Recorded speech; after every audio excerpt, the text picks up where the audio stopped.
जी, अस्सलाम वालेकुम। I hope आप सारे ठीक होंगे। I hope you are all well. इस वीडियो लेक्चर के अंदर हम समझने की कोशिश करेंगे अपने ट्रांसफार्मर आर्किटेक्चर को। ये जो ट्रांसफार्मर का आर्किटेक्चर है, ये एक्चुअल के अंदर तो 2017 के अंदर लॉन्च हुआ था, लेकिन वक्त के साथ साथ इसके अंदर बहुत सी चेंजेस आती रही हैं, क्योंकि ये एक बेसिक हम कोर्स के थ्रू जा रहे हैं एडवांस की तरफ, तो हम इस ट्रांसफार्मर आर्किटेक्चर को समझने लगे हैं। इवन तो आप एनएलपी के स्टूडेंट हैं या आप डीप लर्निंग के स्टूडेंट हैं, सो ट्रांसफार्मर का आर्किटेक्चर एक बेंचमार्क है जो कि आपको डिफरेंट डोमेन्स के अंदर आगे लेके जाएगा। So if we had there, so there is a basic transformer. अच्छा, इस ट्रांसफार्मर आर्किटेक्चर के डिफरेंट पार्ट हैं। आपको इसकी बहुत सी कम्प्लेक्स पिक्चर्स भी इंटरनेट पे मिलेंगी, वो भी हम इस स्लाइड के अंदर भी देख लेते हैं, लेकिन हमारा आज का एम होना चाहिए कि हम इसको बहुत आसान अल्फाज के अंदर और बड़ा कोई बेसिक अंडरस्टैंडिंग में इसको समझें, ताकि हम इसकी यूटिलाइजेशन के ऊपर आगे फोकस करें। ट्रांसफार्मर आर्किटेक्चर एक्चुअल के अंदर कम्बिनेशन है इनकोडर और डिकोडर का। ये अब आपने चीज़ को ना थोड़ा सा, so if we have one side of encoder and one side of decoder। अच्छा, इसमें अभी आपने को इतना कंफ्यूज नहीं होना कि what is encoder decoder, all दो कि हम ये चीज़ें पढ़ चुके हैं, लेकिन ये है कि इसको आपने बिल्कुल बड़ा सिंपल रखना है। इनकोडर का मतलब ये है कि लैंग्वेज का जो भी मॉडल है उसके अंदर जो बेसिक चीज़ों में आएगी उसको कहा जाता है अंडरस्टैंडिंग। बड़े आसान अल्फाज में कि आपकी लैंग्वेज को अंडरस्टैंड करना है। डिकोडर पार्ट ने अंडरस्टैंडिंग की हुई लैंग्वेज के ऊपर कुछ जनरेशन करनी है, इसको हम कहते हैं जनरेट। अच्छा, अभी ये जो दो हमारे पास बेसिक चीज़ें इनकोडर डिकोडर, ये अब आपको पता चल गया कि ट्रांसफार्मर है which is combination of two basic sections, one has encoder and other is decoder। इनकोडर का काम है बेसिक अंडरस्टैंडिंग करना लैंग्वेज की, कि वो अल्फाज किस तरह आ रहे हैं। तो इसके लिए एक्चुअल के अंदर ये अंडरस्टैंडिंग डिफरेंट तरीके से करता है। जिस तरह हम अगर यहाँ पर कहें, ये कुछ मास्किंग के कॉन्सेप्ट को यूज़ करता है जिसको मास्क लैंग्वेज मॉडल कहते हैं। अभी आपने सिर्फ इसको ना इसकी अंडरस्टैंडिंग लेनी है कि ये एक्चुअल में मॉडल्स हैं क्या क्या ना। तो मास्ट को हमने कोर एमएलएम का भी नाम दिया हुआ है। अच्छा, इसके अगर हम कोई एक बेस मॉडल की बात करें विच इज़ बर्ट। अच्छा, जनरेट का है, ये हमारे पास सीएलएम के स्ट्रक्चर होते हैं जिसको कॉजल लैंग्वेज मॉडल्स कहा जाता है। अच्छा, कॉजल लैंग्वेज मॉडल्स के अंदर ये काम किस तरह करता है, एनटीपी जिसको हम नेक्स्ट टोकन प्रेडिक्शन कहते हैं, और इसका काम बेसिकली जनरेशन है। तो आप इसकी मॉडल्स की पूछेंगे तो हम कहेंगे जी जीपीटी फैमिली। अच्छा, इनको हम जो मॉडिफाइड करके हम इन चीज़ों को यूज़ कर सकते हैं। तो एक का काम हो गया अंडरस्टैंडिंग, एक का काम हो गया जनरेशन। अगर आपसे कोई पूछे या आप सोचें कि ऐसा कौन सा टास्क होगा जिसके अंदर इनकोडर डिकोडर दोनों यूज़ होते हों, कि एक अंडरस्टैंड हो और फिर जनरेट हो, तो इसके लिए अगर एक एग्ज़ाम्पल है उसको कहा जाता है लैंग्वेज ट्रांसलेशन।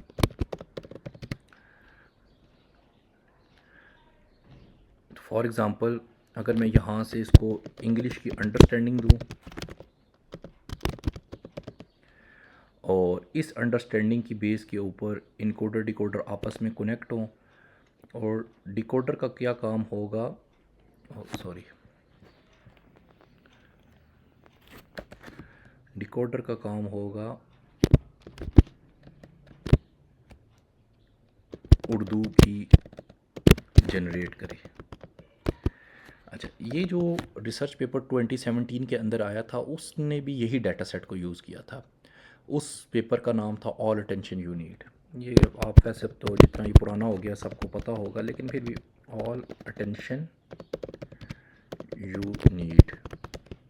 अच्छा, ये पेपर था, इसके अंदर डिफरेंट वेरिएशंस फिर आती रही। तो हमारा काम है, और इसी को कहा जाता है ट्रांसफार्मर।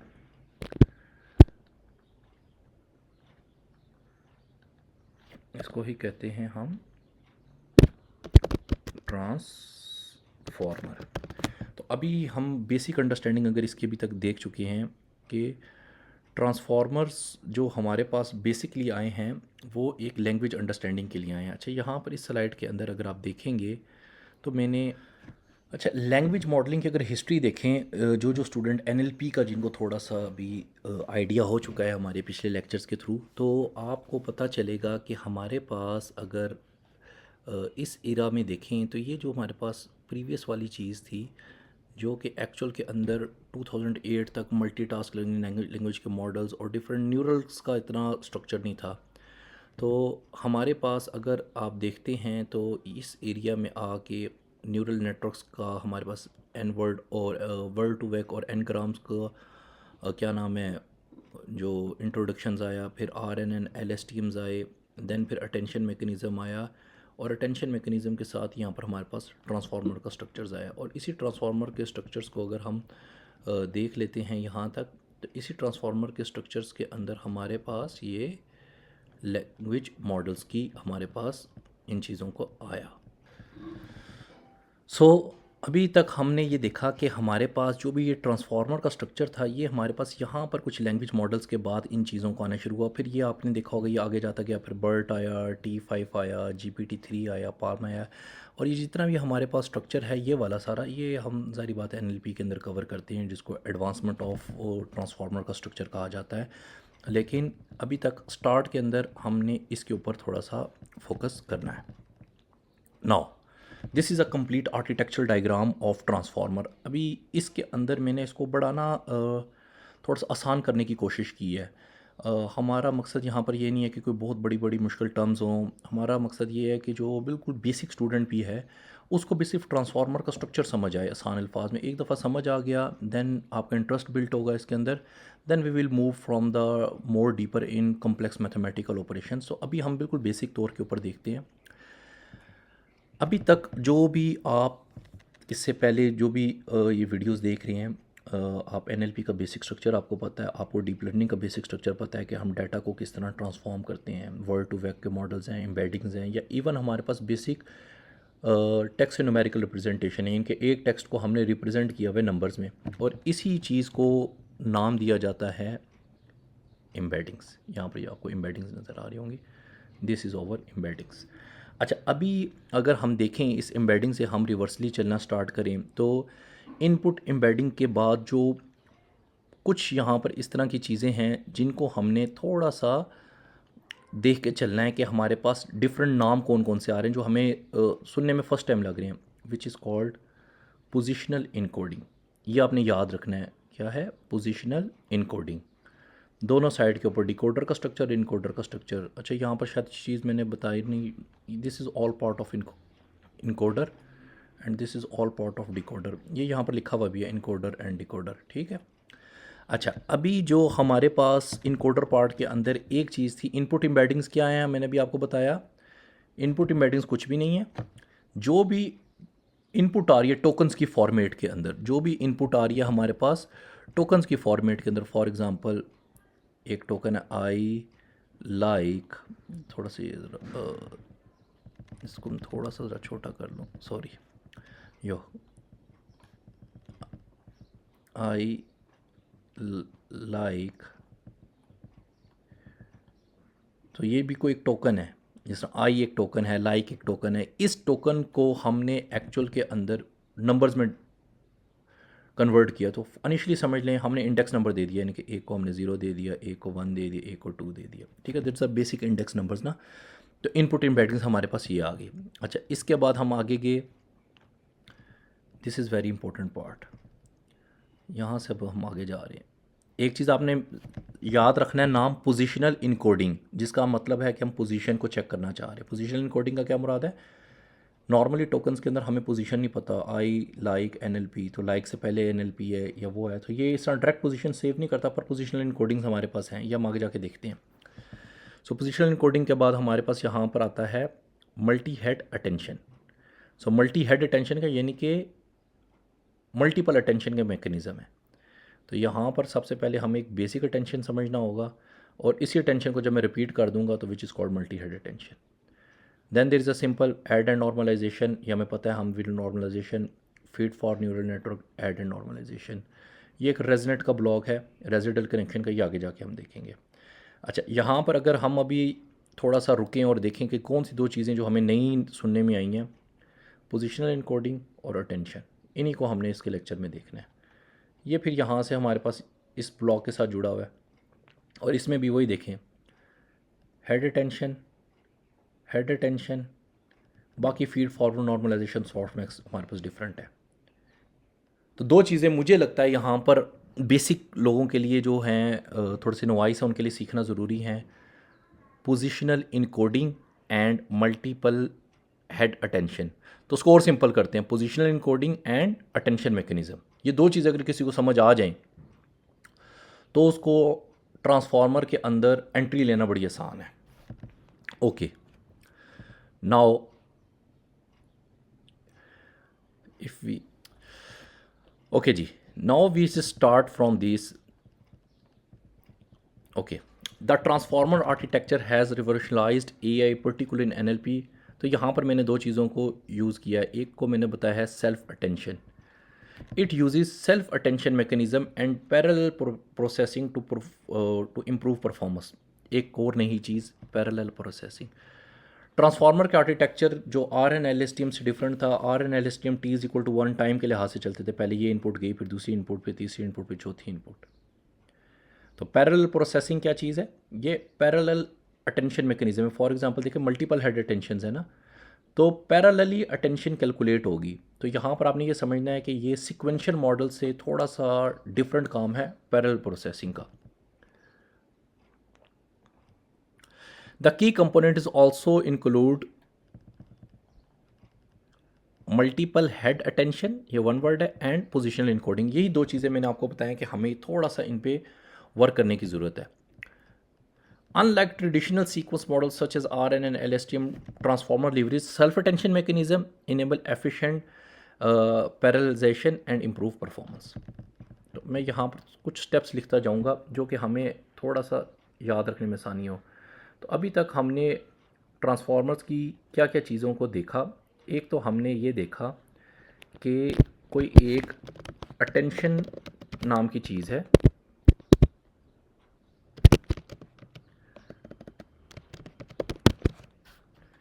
ओके, कोई एक अटेंशन नाम की चीज़ है। अच्छा जी, दूसरी चीज़ हम पूछते हैं आपसे, आपने क्या नाम सुना नया? दूसरा नाम जी, हमने कोई पोजीशन का नाम सुना कि जी पोजीशनल इनकोडिंग कोई चीज़ है। अभी सिर्फ हमने याद रखना हो कि जी पोजीशनल इनकोडिंग का भी हमें पता चल गया। अच्छा, तीसरे क्या क्या इसका ये दो चीज़ें हमने तो सीखनी है ना कि ये कैलकुलेशन किस तरह है, कैलकुलेशन वाइज किस तरह कैलकुलेट कर रहा है। अच्छा, इसके बाद जी हमने कोई ऐसी चीज़ सीखी जो डिफरेंट है नॉर्मल न्यूरल नेटवर्क, जी पैरेलल काम करता है।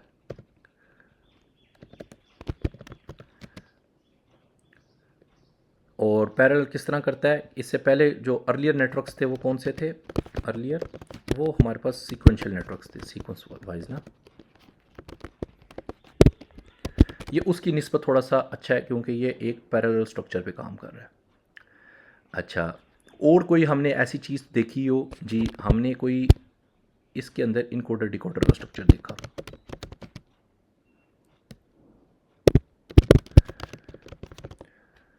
अब अगर मैं आपसे कहूँ कि जी अच्छा जी ये जो दो चीज़ें हैं इन पे हमारा मेन फोकस होना चाहिए, तो हमने कहा जी ठीक है, अब हम यहाँ से आगे चलने लगे। ठीक है जी, अभी तक हमने ये चीज़ें थोड़ी सी देख ली। ठीक है, आई होप यहाँ तक आपको समझ आएगा। Now move forward. Transformer architecture attention is all you need, ये पेपर है, ये पेपर आप पढ़ेंगे।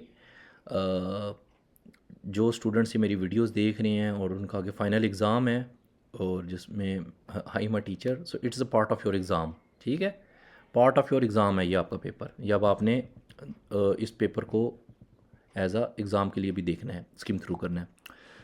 The transformer architecture is deep learning model introduce in paper. ये आप पेपर के जो भी है इसके लिंक के ऊपर जा सकते हैं, यहाँ पर भी मैंने हाइपर लिंक दे दिया और आप डायरेक्टली भी डाउनलोड कर सकते हैं। अब हम आते हैं एक असेंशियल कंपोनेंट ऑफ ट्रांसफार्मर के। अच्छा जी, दो असेंशियल नेटवर्क्स तो हमने देखे ना, एक का नाम हमने दे दिया जी which is called self attention mechanism, एक का नाम दिया पोजिशनल इनकोडिंग। और कौन कौन सा जी? फीड फॉरवर्ड न्यूरल नेटवर्क है। अच्छा, इसी पोजिशनल सेल्फ अटेंशन को हम मल्टीपल में लेके जाएंगे तो ये एक्चुअल के अंदर एक ही पार्ट हो जाएगा। इनके सेल्फ हेड को मैं मल्टीपल में लेके जा रहा हूँ, तो इसको मैंने एक पार्ट दे दिया। तो एक्चुअल के अंदर मैं देखूँ तो ये this is over part one. अच्छा, ये भी एक पार्ट है हमारे पास, ये एक पार्ट है। तो इस तरह के हमारे पास डिफरेंट पार्ट्स हैं हमारे पास इस नेटवर्क्स के। लेयर नॉर्मलाइजेशन, ये आगे जाके मैं अभी आपको समझाऊंगा कि नॉर्मलाइजेशन के लिए हम इसके अंदर रेजिडल कनेक्शन किस तरह करते हैं। तो जो ऐड एंड नॉर्म को आपको आ रहा था ना, वो इन दोनों के कम्बिनेशन में चीज़ है।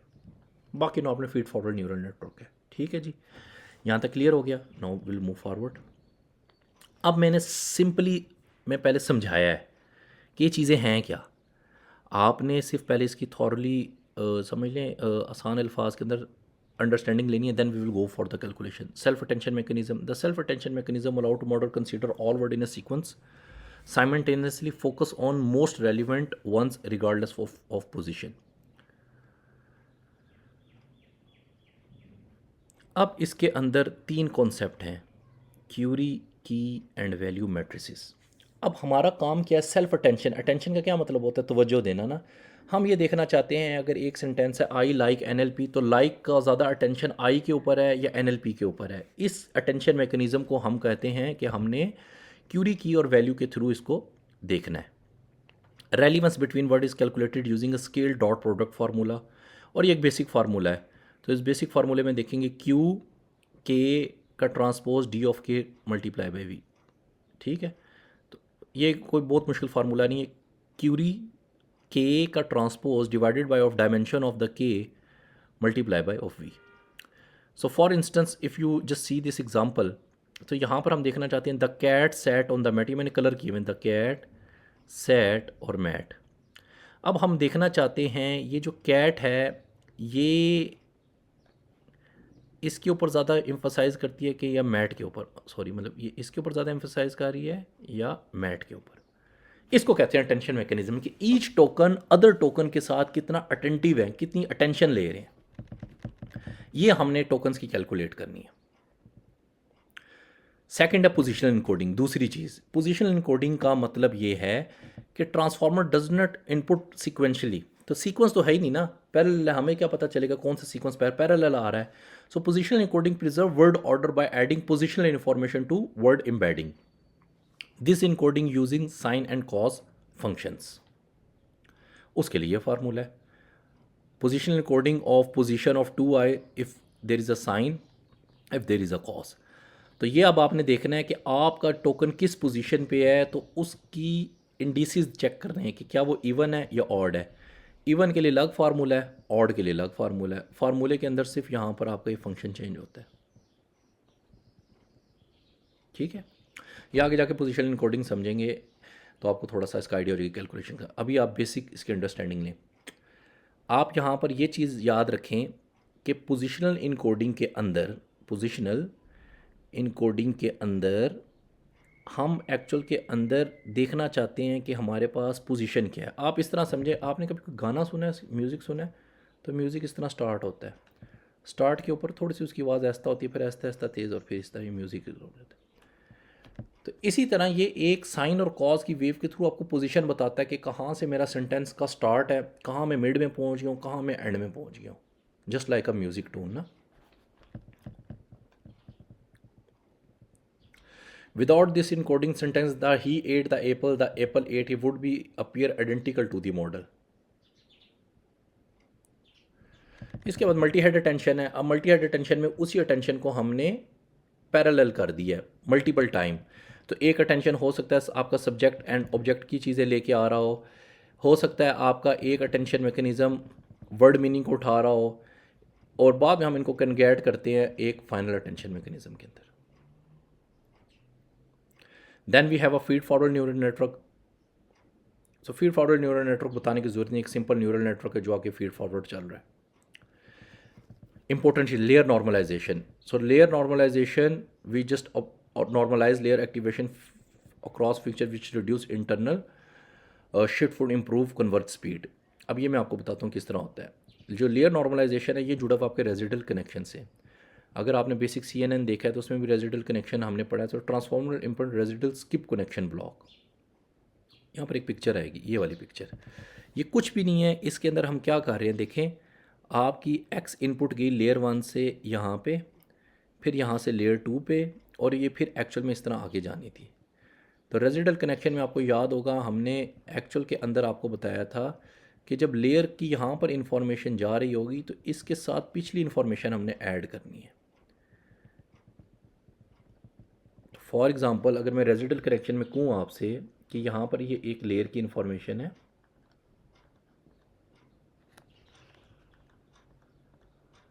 सॉरी, सो यहाँ पर आपके पास ये एक इनपुट है, इसके बाद ये आपकी इनपुट यहाँ से आगे गई और ये इनपुट आगे जाके ट्रांसफॉर्म होगी।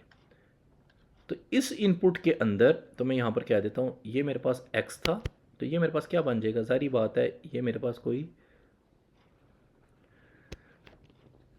x1 बन गया ना, ये इस x को कन्वर्ट कर दिया है। तो नॉर्मली हम जब लेयर्स को आगे लेके चलते हैं तो वेट्स इस तरह नॉर्मलाइज हो जाते हैं। रेजिडल कनेक्शन ये कहता है कि इस x1 के अंदर इस x की ट्रांसफॉर्मेशन है, यानी कि फॉर एग्जांपल अगर इस x की एक वैल्यू मैं दे देता हूँ, बहुत अच्छी वैल्यूज़ थी 23, लेकिन एक्टिवेशन लगाने के बाद वो वैल्यू बिल्कुल रिड्यूस होगी, इज इक्वल टू 0.001 आ गई।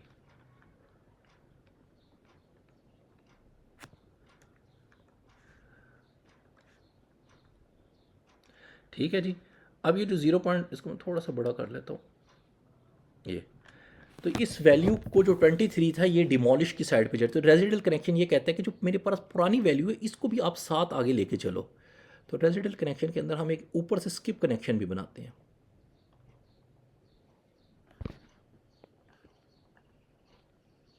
यूँ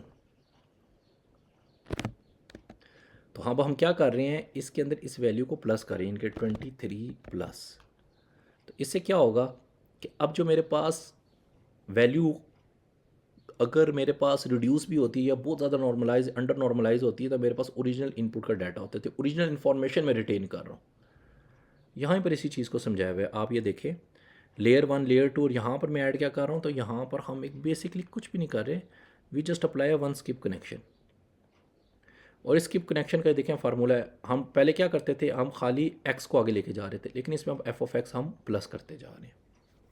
ठीक है, so this is a basic skip connection. So this is a basic structure how to transformer model work. Input sequences हैं, फिर इनकोडर है, सेल्फ अटेंशन मैकेनिज्म है, मल्टीपल हेड अटेंशन मैकेनिज्म है, feed forward neural network and decoder है। तो दो चीज़ें हमने इसमें एक्चुअल में ज़्यादा मेन फोकस है कि एक तो हमारे पास इनकोडर डिकोडर स्ट्रक्चर किस तरह काम कर रहा है। सबसे पहले इनपुट जाती है इनकोडर के पास, फिर इनकोडर इन सारे प्रोसेस से गुजरता है, फिर डिकोडर, और डिकोडर फिर इन सारे प्रोसेस से गुजरता है। ठीक है जी। तो यहाँ पर ये मैंने इन्फॉर्मेशन वैसे क्या नाम है डिटेल में लिख दी है, मैं इसको रिपीट नहीं कर रहा क्योंकि फिर वीडियो बहुत लंबी हो जाएगी।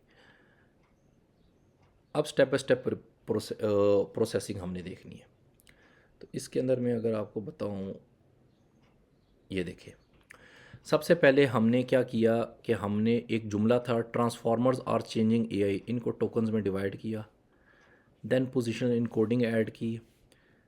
इनकोडर मॉडल ने सेल्फ अटेंशन अप्लाई किया कि ट्रांसफार्मर का ज़्यादा अटेंशन चेंजेस के ऊपर है कि एआई के ऊपर। मल्टीपल हेड अटेंशन ने इसी सेल्फ अटेंशन को रिपीट किया। डिकोडर ने इसकी ट्रांसलेशन शुरू की, क्योंकि लैंग्वेज ट्रांसलेशन का काम है, एस का मतलब है सेंटेंस स्टार्ट करो, और इसने प्रिडिक्शन स्टार्ट की। तो ये वाला जो जुमला था ट्रांसफार्मर आर चेंजिंग एआई, ये ट्रांसलेट होके हो गया less transformer change it I, ये मतलब फ्रेंच के अंदर आई थिंक ये ट्रांसलेट हो या कोई भी एक लैंग्वेज के अंदर। ठीक है, तो ये basic step by step processing है। एप्लीकेशन हमने ये पहले भी देखी थी, हम दोबारा इसको एक दफ़ा देखते हैं। बर्ड जीपीटी T5 मॉडल्स हैं, मशीन ट्रांसलेशन के लिए यूज़ हो सकता है, समराइजेशन के लिए, स्पीच रिकग्निशन के लिए और विजन के लिए। तो ये आगे जाके हम कंप्यूटर विजन में देखेंगे, इसके लिए हम VITs को यूज़ करते हैं जिसको कहा जाता है vision transformers.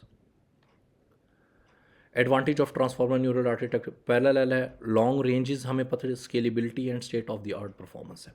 Now we will start attention mechanism. यहाँ तक हमने क्या किया, एक सिर्फ बेसिक अंडरस्टैंडिंग ली कि ये एक्चुअल के अंदर हमारे पास किस तरह चल रहा था। अब हम इसकी एक अटेंशन मैकेनिज़्म की कैलकुलेशन को समझना चाह रहे हैं। ओके जी, सो अटेंशन मैकेनिज़्म के अंदर हम जो बेसिक कैलकुलेशन देखने लगे हैं ताकि हमें आइडिया हो जाए कि क्यूरी की यून वैल्यू क्या चीज़ हैं और उनको हम किस तरह कैलकुलेट करते हैं। जो भी ट्रांसफार्मर का आर्किटेक्चर वो उसको किस तरह कैलकुलेट करता है। So we just go from the next. What is attention? When generating output the model decide which input words are more important and higher weight. ऐसे कौन से वर्ड हैं जिनकी वेटेज थोड़ी सी आपने हाई करनी है। So instead of treating all words equally it assign a attention score. So यही एक अटेंशन एक्चुअल के अंदर मैट्रिक्स होता है जिससे हम इन चीज़ों को देखते हैं। Example sentence I love NLP। So if we focus on the word love, attention में डिसाइड, मतलब कि आई इज़ लेस इंपॉर्टेंट है, लव ज़्यादा इंपॉर्टेंट है और NLP ज़्यादा इंपॉर्टेंट है। कब? जब हम लव के ऊपर खड़े हुए हैं, इनके लव के ऊपर हमारा एक्चुअल के अंदर इंस्टांस है। तो हम ये सिर्फ देखना चाह रहे हैं कि जब भी आप एक्चुअल के अंदर लव के ऊपर होंगे तो इसके अंदर से किसके ऊपर ज़्यादा अटेंशन का स्कोर है। ठीक है जी, this is a basic attention mechanism. इसके लिए मैंने आपको सिंपल बताया कि हमारे पास जो क्यूरी और के का स्ट्रक्चर है वो हमारे पास ज़्यादा इंपॉर्टेंट है। सो क्यूरी के एंड वैल्यू और डी ऑफ के डायमेंशन ऑफ की वेक्टर्स, ये आगे मैं आपको आ जाके बताता हूँ की वेक्टर किस तरह निकालते हैं। तो आसानी के लिए आप समझना चाहें तो ये है कि जो क्यूरी है कि what I am looking for, के कि मेरे पास क्या कंटेन है और what information do I provide. ठीक है, तो ये बेसिक इसकी कैलकुलेशन है क्यूरी की एंड वैल्यूज़ के थ्रू। Okay, now we will move forward. अब मैंने इसको स्टेप्स में डिवाइड किया है, आपने स्टेप्स देखते जाना है तो ये आपको इंशाल्लाह समझ आ जाएगा। बाकी इंशाल्लाह इसको एक दफ़ा क्लास के अंदर हम उसको थॉरली बोर्ड पे भी करके देख सकते हैं। Suppose we have a 3 words. सो हमारे पास अब 3 वर्ड्स हैं जिनको हम यूज़ कर रहे हैं। एक वर्ड 1 है, वर्ड 2 है, वर्ड 3 आई लव NLP। एम्बेडिंग डायमेंशन, तो एम्बेडिंग डायमेंशन से क्या मुराद है? एम्बेडिंग डायमेंशन से मुराद ये है कि हर वर्ड के अगेंस्ट दो दो की वैल्यूज़ हम स्टोर करें। इसको भी 2 से रिप्रेजेंट करेंगे, इसको भी 2 से, इसको भी 2 से। In real life we have a 300 dimension if using a word to vec. If using a BERT there is a 768 का आर्किटेक्चर है। तो आसानी के लिए हम समझ रहे हैं कि आई के लिए 2 वर्ड होंगे, जिस तरह 0, 1, तो इस तरह की एक मैट्रिक्स होगी। समझ आ रही है? तो यहाँ पर डायमेंशन, और इसी को हमने डी ऑफ के रिप्रेजेंट करना है। सो यहाँ पर मैंने x1 को, x2 को और x3 को, इन सब को मैंने 2 वैल्यू से रिप्रेजेंट कर दिया एक मैट्रिक्स, और डायमेंशन 2 होगी। अब मैं क्या करने लगा हूँ, इन सब को मैं कंबाइन करूँगा, एक x के अंदर रखूँगा, तो मेरे पास क्या बन जाएगा, वो इस तरह बन गया। किस तरह हुआ? जो मेरे पास 1 0 था वो मेरे पास इधर आ गया, 0 1 था वो मेरे पास सेकंड वाली रो बन गई, और 1 1 मेरे पास लास्ट रो बन गई। तो ये मैंने एक्चुअल के अंदर रो को एक सिंपल के अंदर कन्वर्ट कर लिया।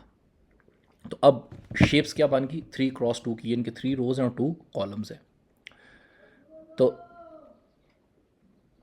ओके जी, now in step 2 define weight matrices. अब हमने इनकी वेटिंग करनी है। तो आपको मैंने स्टार्ट में क्या बताया था कि हमारे पास अब 3 जो मैट्रिसेस हैं हमने यूज़ करनी है। एक तो हमें क्यूरी चाहिए, एक हमें की चाहिए, एक हमें वैल्यू चाहिए।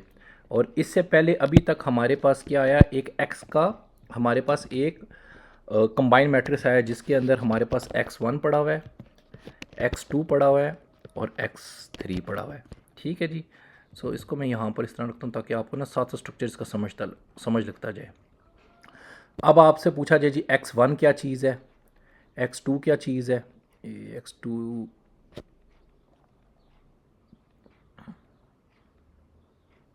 और x3 क्या चीज़ है। ये वाला एक मैं एरो डिलीट कर देता हूँ। सो ये था एक वर्ड आई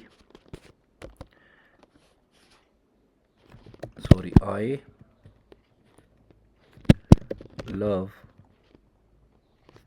NLP। ठीक है, ये 3 टोकन्स के ऊपर हम काम कर रहे हैं। तो अगर आप देखें ये एक टोकन आ गया, ये आ गया दूसरा टोकन लव वाला, और ये आ गया। अच्छा, अभी आपसे पूछा जाए तो यहाँ पर डायमेंशन क्या है इसकी, 2 है, यानी कि हर वर्ड को हम 2 से रिप्रेजेंट कर रहे हैं। इन रियल लाइफ ये 300 टाइप डायमेंशंस तक जाता है। ये अब हम यहाँ अब इसके मुझे वेट मैट्रिक्स चाहिए, तो वेट मैट्रिक्स के लिए मैं क्या कह रहा हूँ, मुझे W, मुझे एक्चुअल में W मैट्रिक्स चाहिए, ये वाला। इसके लिए अगर आप देखते हैं, मैं इसको थोड़ा सा जूम करता हूँ ताकि आपको अच्छा सा नज़र आए।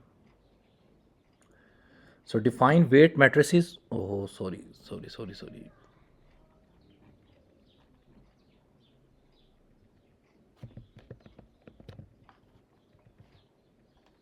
Okay.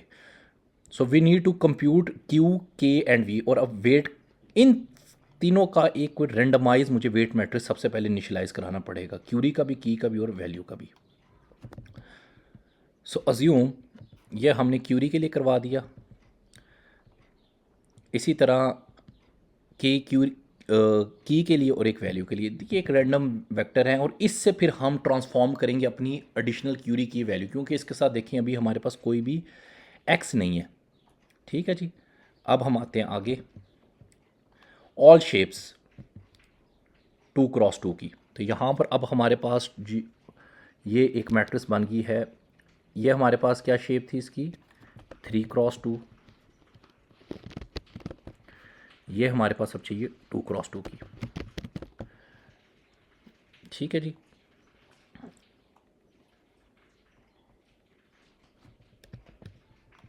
Now move next, step 3, compute query K and value. अभी आपसे पूछा जाए इसको किस तरह कंप्यूट करेंगे, ये देखें ये एक्स है और इसके यहाँ पर एक वेट मैट्रिसेस हैं, सिंपली आप मल्टीप्लाई करेंगे। तो एक्स को हम, जो हमारे पास वेट वेक्टर ऑफ क्यू का है, इसी तरह के को के के साथ और वैल्यू को वैल्यू के साथ। ठीक है, आप ये देखें ना, ये हमारे पास 3 वेक्टर्स थे, Curie, K and value. X इसके साथ भी मल्टीप्लाई होगा, इसके साथ भी और इसके साथ भी।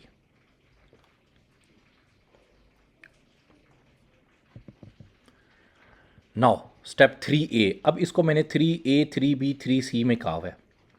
क्यों 3A 3B 3C में मैंने कहा हुआ है, क्योंकि अगर मैं इसको इस तरह रखूं, क्यूरी ये है ना, क्यूरी की और वैल्यू, तो ये एक्स मेरा जो है एक दफ़ा इससे भी मल्टीप्लाई होगा, एक दफ़ा इससे, फिर इससे।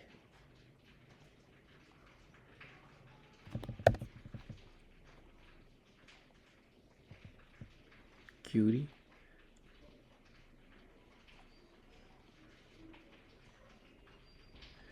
ठीक है जी, जब आपको क्लियर हो गया क्यूरी की एंड वैल्यू।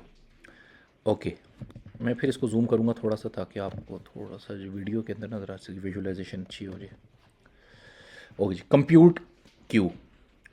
अब ये देखें, ये एक्चुअल के अंदर हम क्या कर रहे हैं, जो क्यूरी का वेक्टर है उसको हम सिंपली एक एक्स के साथ मल्टीप्लाई कर रहे हैं।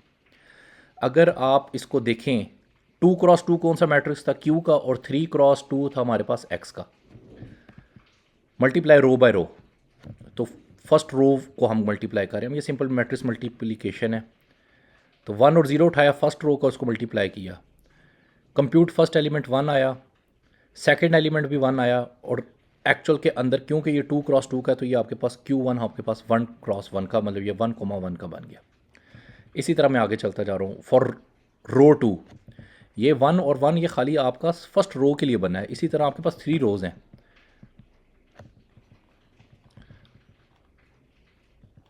ओके। 1 आया, Q2 हमारे पास ये आ गया, Q3 आ गया, ये देखिए ये आ गया। अब मैं क्या करूँगा, हर मैट्रिक्स का, यानी कि Q1 का, आप ये समझे जब मैंने इसको मल्टीप्लाई किया तो मेरे पास फर्स्ट रो के लिए यहाँ पर एक वैल्यू आई जिसको मैंने एक्चुअल में रो 1 का। इसी तरह फिर मैंने अगली कैलकुलेशन की, मेरे पास एक रो 2 की वैल्यू आई।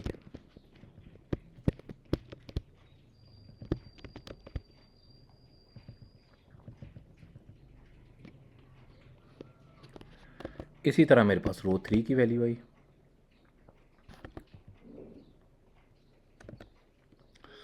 अब मैं इनको मर्ज कर दूंगा एक मैट्रिक्स के अंदर। किस तरह मर्ज करेंगे, कोई मतलब इनके हार्ड फास्ट रूल नहीं है, सिंपल हम यहाँ एक मैट्रिक्स बना रहे हैं और ये जितनी भी रो 1 रो 2 की एक एक वैल्यू आ रही है ना हमारे पास रो वाइज, इनको उठा के मैं एक मैट्रिक्स में कर दूंगा। तो ये मेरे पास Q3, इसी तरह Q2 और Q1 ये जो आई हैं इनको मैं मर्ज करने लगा हूँ। फाइनल Q मैट्रिक्स क्या बन गई, 1 2 मेरे पास यहाँ से आ गया। अब ये देखें ना, ये जो 1 2 है ये वाला है, ये मेरे पास Q2 का है, ये Q1 का है।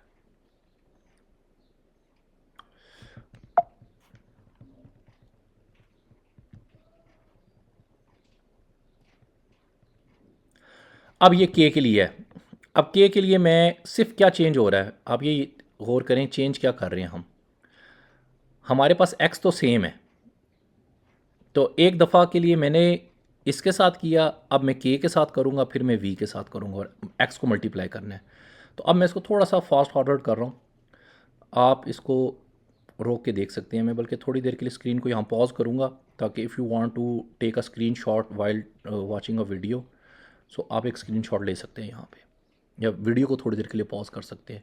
इसी तरह मैंने वैल्यू के लिए भी जाके इस चीज़ को मैं रोक रहा हूँ थोड़ी देर के लिए।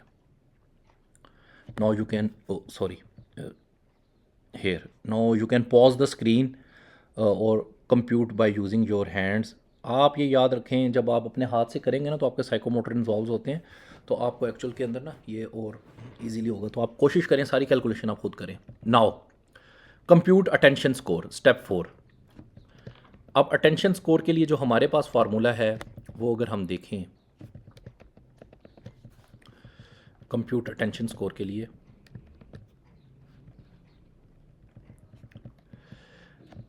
क्या फार्मूला था, मैं यहाँ पर दोबारा अगर एक दफ़ा लिखूँ, मैंने आपको पहले बताया था क्यू के और एक टी है, कैपिटल टी करते हैं और इसको मैं उठा के यहाँ पर ले जाता हूँ और डिवाइड बाय हम क्या कर रहे हैं,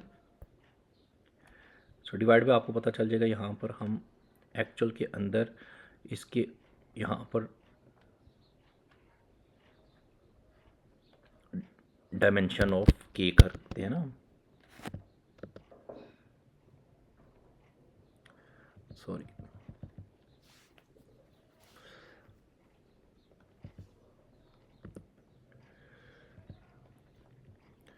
और इसको फिर हम एंड के अंदर डिवाइड मतलब यानी कि इसको मल्टीप्लाई करेंगे उसके साथ जो फाइनल हमारे पास वैल्यू आती है। लेकिन अभी हम फर्स्ट फेज़ ले रहे हैं ये वाला, ठीक है। सो क्यू के एंड ट्रांसपोज, आपके पास वैल्यूज़ को छोड़ देना है, क्यूरी और के को हम देख रहे हैं, तो आपके पास क्यूरीज की वैल्यूज़ भी आ गई, के की भी वैल्यू आ गई। फर्स्ट फाइंड ट्रांसपोज ऑफ के, तो के का हमने ट्रांसपोज ले लिया, now multiply by with query value. So this give 3x3 का matrix. Compute each element 1 by 1। अब ये वही चीज़ है, रो 1 को हम पहले करेंगे, तो ये आपके पास आ गया फिर 1 2 का और 1 3 का। मैंने इसलिए ना स्लाइड के अंदर बिल्कुल बड़े डिटेल स्टेप बाय स्टेप बनाए हैं ताकि आपको ना समझ आए। अच्छा, इसी तरह रो 2 का, तो सेकंड रो हमारे पास आ गई 0 1 1, फर्स्ट रो आ गई हमारे पास 1 2 3, 1 2 3 0 1 1, हम इधर लिख लेते हैं ना। एक हमारे पास आ गई है 1 2 3, दूसरा हमारे पास आ गया है 0 1 1 0 1 1, थर्ड को भी हम इसी तरह मल्टीप्लाई करेंगे 1 3 4 1 3 4। अच्छा जी, अब इसको हम क्या करेंगे, सिंपली हर रो को उठा के मर्ज करेंगे एक और मैट्रिक्स के अंदर, तो ये आपके पास 3x3 का ऐसा मैट्रिक्स तैयार हो जाएगा। फाइनल स्कोर मैट्रिक्स क्या बन गया, 1 2 3 0 1 1 1 3 4। यही हमने इधर वाइट बोर्ड के ऊपर भी करके देखा है। ये हमने क्यूरी के और टी को हमने एक्चुअल में निकाला। सो के का ट्रांसपोज लेना और क्यूरी से डायरेक्टली मल्टीप्लाई करना है। Now second step is scaling. इसको डिवाइड करना है किस से? डायमेंशन ऑफ के से। व्हाट इज डायमेंशन ऑफ के? कितनी डायमेंशन थी हमारे पास?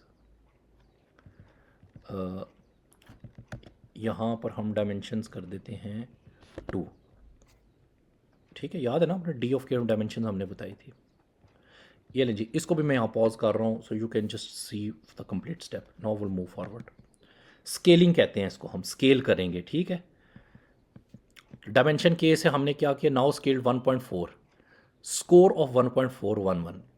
अब ये गौर करना है ईच एलिमेंट को, ईच एलिमेंट की कंप्यूटेशन करनी है, यानी कि इसको भी फिर, बल्कि मैं इसको इस तरह करता हूँ, यूँ, फिर इसको, फिर इसको, फिर इसको, इसको, ओहो सॉरी। ठीक है,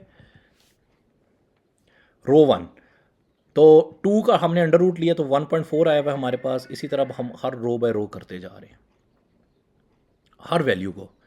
1 2 3 का निकाला, ये दे मैंने आपको बताया 1 2 3। तो मैं इसको थोड़ा सा अगर बड़ा कर दूं, वैसे तो बहुत स्टूडेंट्स को समझ लग गई होगी, लेकिन ये है कि मे भी शायद कुछ को ना भी लगी हो, तो हमारा तो काम है कि हर स्टूडेंट को ना इसकी समझ लगे। ये एक्चुअल में इस तरह हो रहा है, इसको थोड़ा सा मैं छोटा करूँगा, ये इस तरह। ठीक है जी, ये मैं इसको मिटा रहा हूँ। ईच एलिमेंट आपका इस तरह डिवाइड होना चाहिए, ईच एलिमेंट आपका डिवाइड होना चाहिए। ठीक है, तो ये एक्चुअल में यहाँ पर चीज़ बताएगी है। तो ये अब आपके पास स्केल्ड मैट्रिक्स आ गया। जो आपके पास पुराना मैट्रिक्स था, पुराना मैट्रिक्स क्या था उसको हम यहाँ पर, मैं इसके यहाँ स्क्रीनशॉट ले लेता हूँ। ये हमारे पास था पुराना मैट्रिक्स, बल्कि हम यहाँ लिख लेते हैं ना, 1 2 3 0 1 1 1 3 0 1 1 1 3 4 0 1 1 1 3 4। ये मैट्रिक्स था हमारे पास किस चीज़ का? अब देखिए, आपको ऊपर जाने की ज़रूरत ही नहीं फार्मूले को, मैं आपको यहाँ पे बता देता हूँ।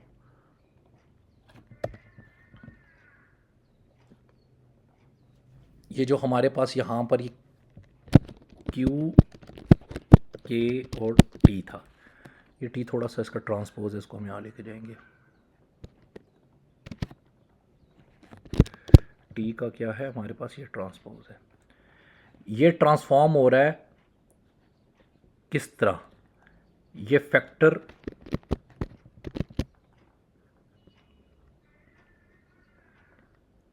हो sorry,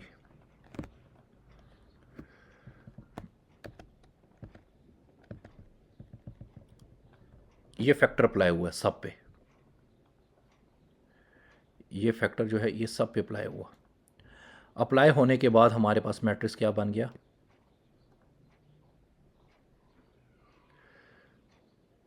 I just try if this can copy scaled score.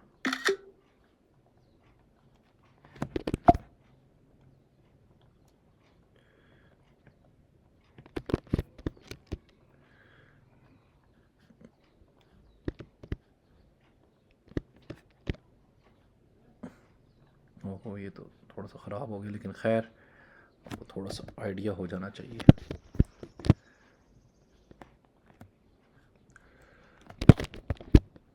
Let's try.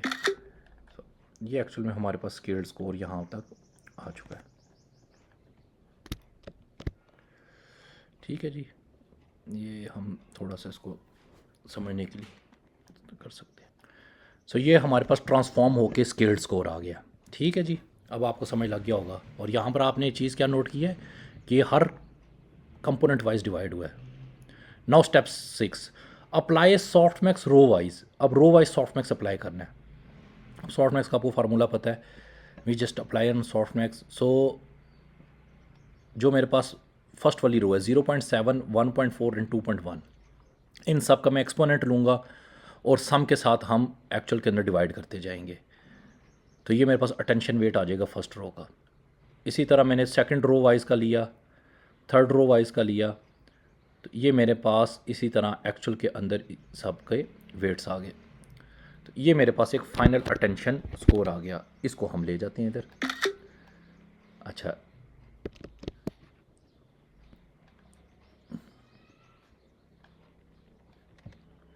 Scaling के बाद हमने क्या किया, इधर अगर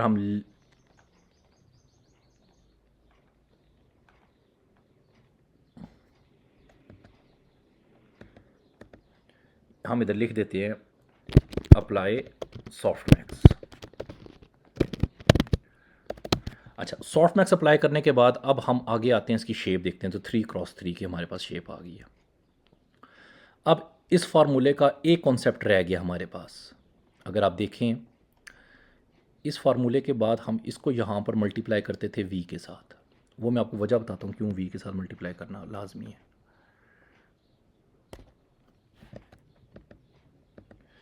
तो इसको हम यहाँ पर v के साथ मल्टीप्लाई करेंगे, तो यहाँ के बाद अभी हमारे पास v की मल्टीप्लिकेशन रहती है।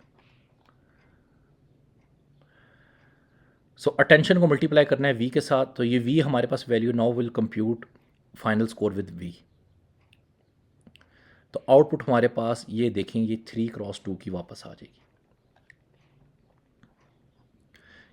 क्योंकि हमने एम्बेडिंग्स में इसको आगे भेजना है। यहाँ पर देखिए मेरे पास मैट्रिक्स बन गई है 3x3 की, जो कि एक्चुअल में मुझे अटेंशन की वैल्यूज़ बता रहा है, लेकिन इसको हम ट्रांसफॉर्म करना चाहते हैं ओरिजिनल एम्बेडिंग में वापस। ओरिजिनल एम्बेडिंग का क्या साइज़ था, वो यहाँ से अगर आप गौर करें तो मैं ऊपर तक लेके जाना पड़ेगा, मुझे कह रहा हूँ।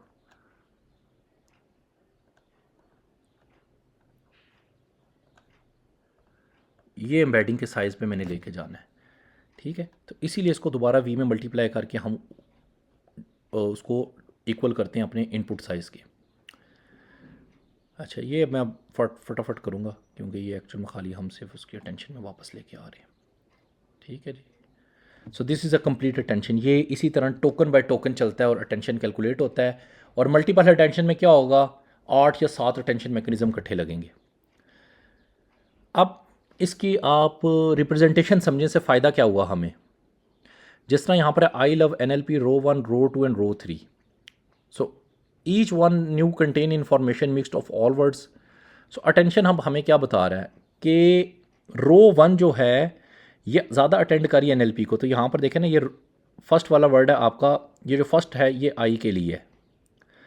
अच्छा, आई के लिए सबसे फर्स्ट वर्ड आई पे ये स्कोर है, लव पे ये है और NLP पे ये है। तो यहाँ पर ये बताया जा रहा है कि आई की जो ज़्यादा अटेंशन नेटवर्क है वो किसके ऊपर है, इस वाले के ऊपर, NLP पे। सेकंड वर्ड में अब मैं छुपाया हुआ, आपने अब खुद बताना है। सेकंड वर्ड के अंदर आपके पास वर्ड है लव, तो ये आई है, ये लव है और ये NLP है। तो इन दोनों का स्कोर देखें इक्वल नहीं आ रहा आपको। ओके, अब मैं आगे चलने लगूँ, आपको ऑटोमेटिकली पता चल जाएगा लव किस पे कर रहा है, लव और NLP दोनों पे। जिस तरह मैंने आपको पहले ही बता दिया, यहाँ पर ये अटेंशन का वेट इन दोनों के ऊपर है, ठीक है जी। अच्छा, अब आगे हम चलते हैं। NLP किसके ऊपर है, NLP इटसेल्फ NLP पे है। ये फर्स्ट है आई, लव और NLP, इसमें सबसे ज़्यादा इसका है। ये मैंने यहाँ पर एक टेबल के थ्रू भी बता दिया, ठीक है, कि आपको थोड़ा सा आइडिया हो जाए कि ये किस तरह चल रही है। तो समरी ऑफ ऑल स्टेप अगर हम देखें तो ये एक बेसिक स्टेप मैंने पिक्चर बनाई है। Input, linear transformation, dot products, scale, softmax, weighted sum and output, ठीक है जी। अब दूसरा इसके साथ कॉन्सेप्ट है पोजिशनल इनकोडिंग का, कि हमें किस तरह पता चलेगा कि जी पोजिशनल इनकोडिंग किस तरह निकालनी है। इनपुट तो हमारे पास यही है ना, इनपुट तो यही हमारे पास है, x1 x2 x3 जितनी भी इसकी डायमेंशंस होंगी, ये इनपुट हमारे पास इसी चल रही है। मैंने आपको बताया था it's work like a musical node. जिस तरह म्यूज़िक स्टार्ट होता है तो पता चलता है कि कहाँ पर टून हाई है, टून मीडियम है, टून लो है। इसी तरह पोजिशनल इनकोडिंग में हम इनकोडिंग का स्ट्रक्चर देखते हैं कि हमें ये थोड़ा सा आइडिया हो जाए कि ये इनकोडिंग हमारे पास किस तरह चल। So why is positional encoding needed, transformer attention has no sense of order. Example, I love NLP love I. If we only give embedding the transformer, see them as a set, not a sequence. So we add a positional information. Is a vector added to each word embedding. अब मैं आपको पहले थोड़ा सा आसानी से समझा दूँ। यहाँ पर आपके पास ये x होता है, x है मुराद इनपुट, इसको आप एक्स कहते हैं। नॉर्मल नेटवर्क के अंदर हम ये डायरेक्टली मॉडल को देते हैं, वी अप्लाई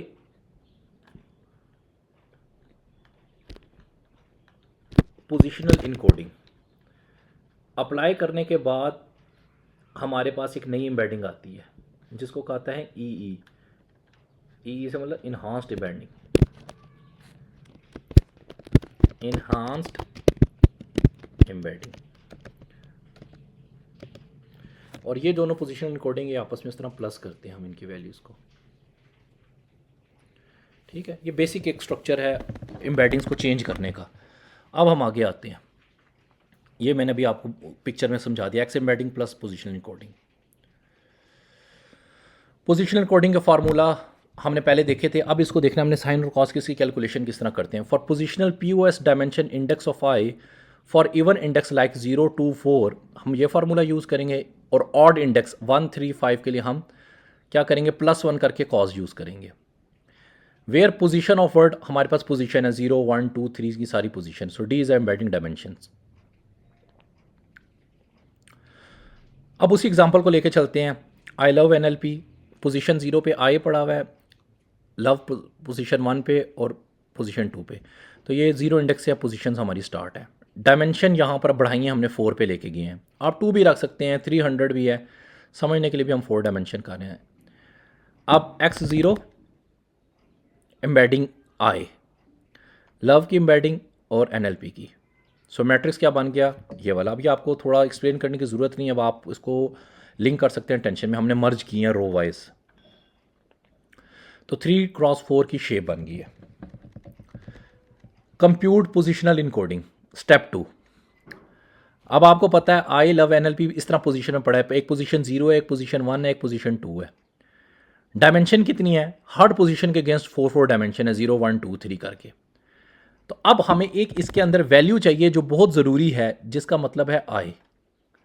हम एक काम करते हैं, मैं इस फार्मूला को ना आगे ले जाता हूँ अपने नोटबुक उसके वर्ड वाइट बोर्ड पे ना, ताकि आपको थोड़ा सा ये समझने में आसानी हो जाए। इसको हम यहाँ पर रखते हैं, क्योंकि यहाँ पर अभी देखिए मैं जो चीज़ बताने लगा था ना वो इसलिए मैंने आपको बता दी, ये इंपॉर्टेंट है आई और ये आई, ठीक है। फिर ये आई, पहले ये आई हमें बताना है, बाकी चीज़ें तो आपको पता है। डी क्या डायमेंशन है उसकी ज़रूरत नहीं है आपको, मतलब एक्सप्लेन करने की ज़रूरत तो है, अब समझ होगी आपको। ओके, आई क्या है, पेयर इंडेक्स, ग्रुप इंडेक्स। अब याद रखें ये काम करता है पेयरिंग इंडेक्स के अंदर। पेयर इंडेक्स का मुराद ये है कि जो अगर वर्ड है ना, आई अकेला नहीं आएगा, आई लव एनएलपी, हमने पोजीशंस देखनी है ना, तो पोजीशन अकेले की तो होती नहीं है, पेयरिंग में पोजीशन होगी कि इससे पहले कौन सा है उससे बाद कौन सा है। तो हम पोजीशंस बनाएंगे इस तरह, I comma love, love comma NLP, ठीक है। और इन पोजीशन के अंदर इवन ऑड भी अब हमने देखना है। In formula, we do not write sin and cos for every dimension separately. Instead, we the group dimension into a pair. Dimension 0 and dimension 1 is a one pair. Dimension 2 and dimension 3 is a second pair. ठीक है। अच्छा, इसके बाद जो हमारे पास I का word है, इसकी डायमेंशन के ऊपर भी पेयरिंग है हमारे पास। फॉर एग्जाम्पल किस तरह कि जिस तरह मैं अगर कहूँ कि जो मेरे पास I एक वर्ड है, इसका ये वेक्टर है 1 0 कोमा 0 कोमा 1। अच्छा, अब इसके ऊपर पेयरिंग इस तरह अप्लाई होगी, ये एक पेयर बन जाएगा और ये एक दूसरा पेयर बनेगा। इसको हम लिख देते हैं यहाँ पे समझने के लिए, ठीक है।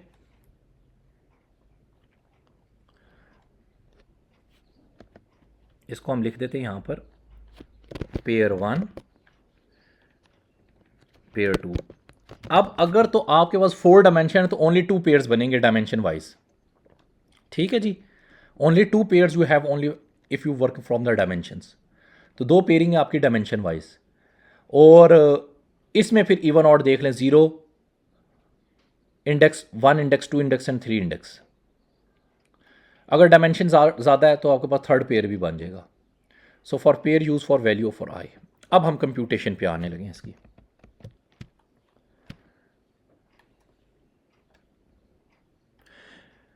Because formula says position of 2i and position of 2i plus 1। So pair 1 जिसमें डायमेंशन 0 है आपके पास, उसके लिए साइन, डायमेंशन 1 के लिए कॉज। क्यों? क्योंकि मैंने आपको जो चीज़ अभी बताई थी, हमारे पास इसके अंदर, अगर इसको मैं थोड़ा सा इस तरह करूं ताकि ये, अब यहां पर हम इंडेक्स भी लिखना चाह रहे हैं, 0, 1, 2, 3।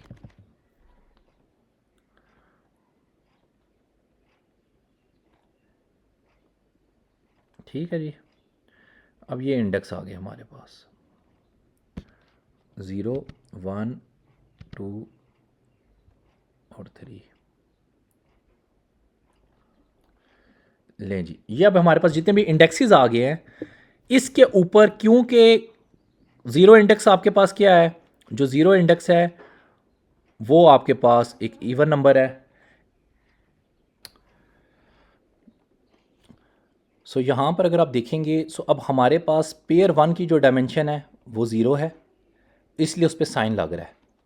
डायमेंशन 1 के ऊपर ये एक्चुअल में आपका जो इवन आउट का स्ट्रक्चर है चेंज होता है। इसी तरह डायमेंशन 2 पे फिर साइन लगेगा, फिर डायमेंशन 3 के ऊपर। तो 1, 3, 5, 7 डायमेंशन के ऊपर कॉस, 0, 2, 4 डायमेंशन पे साइन। अब डायमेंशन के अलावा दो चीज़ें, जो चीज़ें हैं वो एक और चीज़ भी हमारे पास चेंज होती है। क्या चीज़ चेंज हो रही है कि एक के साथ यहाँ पर +1 आ रहा है, एक के साथ +1 नहीं है। ठीक है, अब इसको देखना है हमने। सो 2 ऑफ i जिसके साथ इवन है तो ज़ीरो करेंगे, डायमेंशन ही ज़ीरो हो जाएगी। और ऑड के साथ i+1 है तो ये आपके साथ एक i+1 चीज़ आ जाएगी। ठीक है, तो ये आपने डायमेंशन वाइज हमने इसके ऊपर इन चीज़ों को देखना है।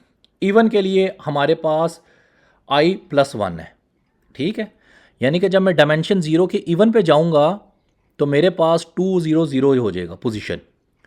लेकिन जब मैं इसी की ऑड डायमेंशन पे जाऊंगा, यानी कि पेयर i के अंदर दो डायमेंशन है, डायमेंशन 0 एंड डायमेंशन 1, तो डायमेंशन 0 के लिए मेरे पास डायमेंशन 0 रहेगी, और डायमेंशन 1 के अंदर मैं 0+1 करूंगा तो मेरे पास डायमेंशन 1 हो जाएगी।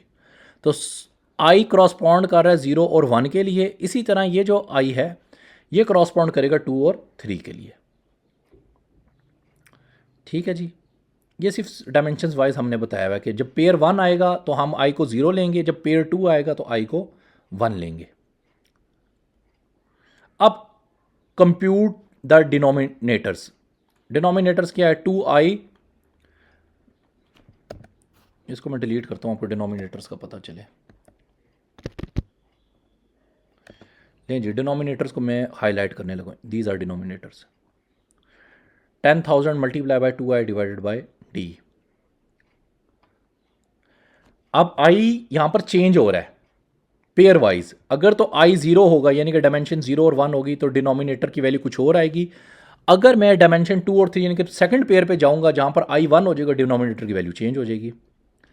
तो यहां पर अगर मेरे पास i 0 यानी कि 1 और 3 की जो, सॉरी 0 और 1 पेयर्स के लिए, उसके लिए मेरे पास डिनोमिनेटर 1 है, और i के लिए मेरे पास डिनोमिनेटर 100 है।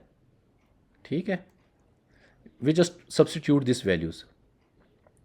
अब सिंपली हम डायमेंशन वाइज अपनी वैल्यू को सब्सटीट्यूट कर रहे हैं। तो पोजीशन 0 के ऊपर एक वर्ड पड़ा हुआ है जिसका नाम है, यहां पर मैं लिख देता हूं,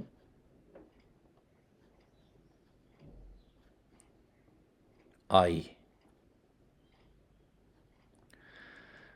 डायमेंशन, अब i के अगेंस्ट 4 डायमेंशन हैं, ये याद रखें। ये एक वर्ड है इस तरह, I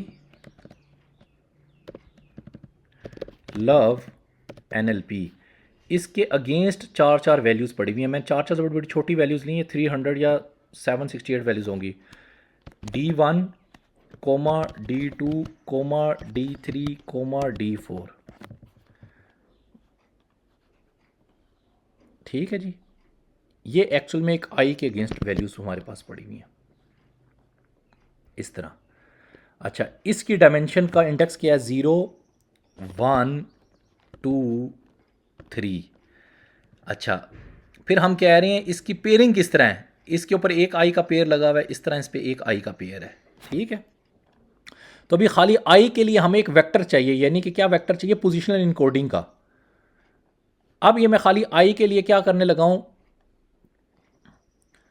जहां जहां पर मेरे पास इंडेक्स नंबर आ रहे हैं 0 और 2, यानी कि 0 वाला और 2 वाला, इस पे ये फार्मूला लग रहा है इवन का, और ऑड के लिए कुछ और फार्मूला लग रहा है। तो मैं 0 इंडेक्स के लिए, फिर 1 इंडेक्स के लिए, फिर 2 इंडेक्स के 3 के लिए मैंने निकाला, तो मेरे पास एक पोजिशनल इनकोडिंग आ गई, यानी कि मेरे पास एक नई वैल्यू आ गई। इसको हम x1 में लेटर ऑन ऐड करेंगे। अब पोजीशन 1 के लिए मैं यहां पॉज कर रहा हूं, आप इसको ध्यान से एक दफ़ा कैलकुलेट कीजिएगा। पोजीशन 2 के लिए तो फुल पोजिशनल इनकोडिंग क्या बन गई, हम अब इसको कंबाइन करना है हमने x के साथ। तो ये मेरे पास x1 की, x2 की और x3 के लिए, तो ये 3 क्रॉस 3 4 की। अब इन दोनों को हमने ओरिजिनल x के अंदर ऐड करना है।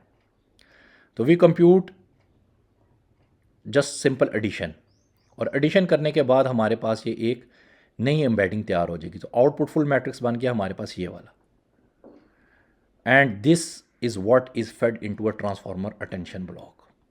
यहाँ पर मैंने एक टेबल भी बनाया अब आसानी के लिए। आप इस टेबल में देखें, ये पोजीशन वाइज, ये पोजीशन वैसे हमारे पास हाइड होती हैं, ये मैंने लिख दिया ना इधर ताकि आपको थोड़ा सा आइडिया हो। फर्स्ट वर्ड है आई, ये है। इसी तरह सेकंड वर्ड है हमारे पास लव। इसी तरह हमारे पास थर्ड वर्ड है NLP। पोजिशनल इनकोडिंग, इन सब की पोजिशनल इनकोडिंग आई ये वाली सेम पोजीशन के लिए, यानी कि इसके लिए हमने ये कैलकुलेट किया उन साइन और कॉस के फार्मूले के थ्रू। इनको फिर हमने ऐड करके, यहाँ पर मैंने एडिशन का फार्मूला लिखा x + p, फाइनल एम्बेडिंग एक स्कोर निकाला। Got it. So I hope आपको ये सारा समझ आया होगा। लास्ट के अंदर आपको एक टूल बताने लगा हूँ, आपने इसकी प्रैक्टिस करनी है। आप अटेंशन मैकेनिज़्म देख सकते हैं विजुलाइज करके कि किस तरह लगता है। ये लिंक दिया हुआ है इसके ऊपर, आपने इस लिंक पे जाना है। मैं इस लिंक को ओपन करके दिखा देता हूँ। इस लिंक को आपने, मैं इसको थोड़ा सा इधर ले आता हूँ। देखें यहाँ पर आपको बताया जा रहा है कि साथ साथ आपको यहाँ पर लिख के भी बता रहे हैं कि अटेंशन मैकेनिज़्म है क्या। यहाँ पर एक वर्ड है डाटा विजुअलाइजेशन एम पावर, आप प्लस पे क्लिक करेंगे तो आप एम्बेडिंग्स देख सकते हैं। अब आपने खुद ही आपको आइडिया हो जाएगा। देखें, आपने एम्बेडिंग के अंदर इस टोकन की आईडी है, प्लस क्या हो रही है, पोजिशनल इनकोडिंग, तो एक नई एम्बेडिंग बन रही है। Okay, got it. अब हम आगे चलते हैं। आगे क्या क्या है आप गौर करें। Query key and value, query key and value, query key and value, multiple queries and keys लगी हुई हैं। हम किसी एक भी क्यूरी और की वैल्यू को खोल के देख लेते हैं, या हेड 1 की, हेड 2 की, हेड 3 की। तो मैं इस अटेंशन प्लस पे क्लिक करता हूँ। ठीक है जी, इसको क्रॉस करते हैं। मैं दोबारा से अटेंशन को क्लिक करता हूँ। So there is a dot product, scaling and masking and softmax. याद है ना आपको? ओके जी, समझ लगी। आगे आ जाएं, मल्टी लेयर परसेप्ट्रॉन। आप यहाँ पर क्लिक भी करेंगे आपको बता भी देगा ये। इसके बाद रेजिडुअल कनेक्शन, 11 ट्रांसफार्मर्स के ब्लॉक्स हैं, डिफरेंट टाइप के ट्रांसफार्मर्स के ब्लॉक हैं, और एंड के ऊपर ये इस तरह प्रिडिक्शन होती है आपकी। तो आप हर वर्ड की ऊपर क्या है, सॉफ्ट मैक्स ला के हमारे पास स्केल्ड प्रोडक्ट आता है। तो आपने करना ये है कि मैं ये लिंक आपको बता रहा हूँ, इस लिंक को आपने विजुलाइज करना है। यहाँ पर आप अपनी इनपुट को चेंज कर सकते हैं। फॉर एग्जांपल मैं इस वर्ड को टेस्ट करना चाहता हूँ अटेंशन के थ्रू, तो एक बहुत अच्छा विजुलाइज़र है, ये आपको हेल्प करेगा आपको समझने के अंदर। आई होप आपको समझ आया होगा। कोशिश की है कि चीज़ें थोड़ी सी इजी करके एक्सप्लेन की जाएं।